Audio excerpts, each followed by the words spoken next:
Hello students, so in this lecture we will be discussing about a mechanism of making single-walled carbon nanotubes by using a method called high-pressure carbon monoxide, and it is in short it is called HiPCO. Now here the carbon monoxide is used as the feedstock, and it is made to flow with the supply of heat that is around 800 to 1200 degrees centigrade and pressure of 1 to 10 atm. This carbon monoxide it acts as a feedstock, and as it flows, an pentacarbonyl ion, which comes in the form of, say, FeCO5, uh, this compound is introduced into the heat flow system. Now, this iron-containing catalyst, which is put inside the heated flow of carbon monoxide, it is basically the precursor. That is the starting material.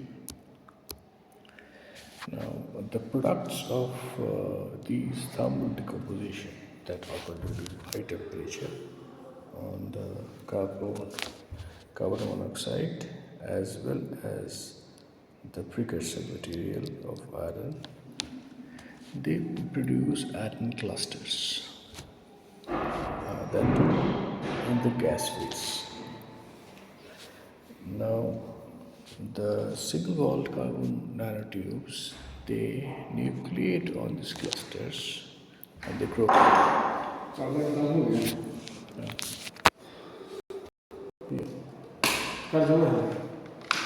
These clusters will grow, and the solid carbon is formed. The process by which this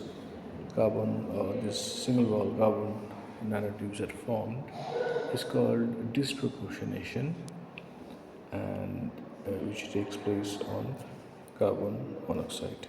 And the whole process is also known as Bordeaux reaction, where we have carbon monoxide. They are undergoing disproportionate reaction, forming carbon and letting out CO2. Now, Fe particles in this reaction, they act as catalyst. There is this carbon monoxide plus carbon monoxide converting into carbon plus carbon dioxide. These metal particles, Fe metal particles coming out of FeCO5, they act as catalyst to facilitate the reaction. Okay, now also the flow tube which is put inside the furnace, it is having thick quartz wall associated with it, insulating walls.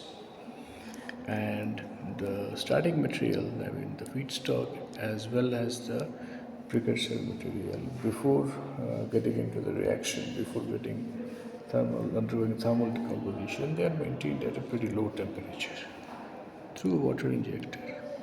The reason for having these materials being kept at sufficiently low temperatures is to make sure that the rapid heating takes place. And so with this process, very high quality, narrow, single-walled carbon nanotubes are produced. Now, this metal catalyst, if you concentrate on the metal catalyst, that is FeCO5, or it can be a nickel CO42 as well, during the process of disproportionation, they are injected to the reactor at a very high temperature and pressure, and so which leads to formation of this single wall nanotubes. Now, which are around 0.7 to 1.1 nanometer. Now, the diameter range also can be varied by pressure and the catalyst composition, which will help in changing the dimension range. So, HiPCO is a method used to produce single-walled carbon nanotubes in large quantities, and it has around 95% material produced has got 95% atomic purity, and it is the rate of reaction. The rate of reaction is 450 milligrams per hour.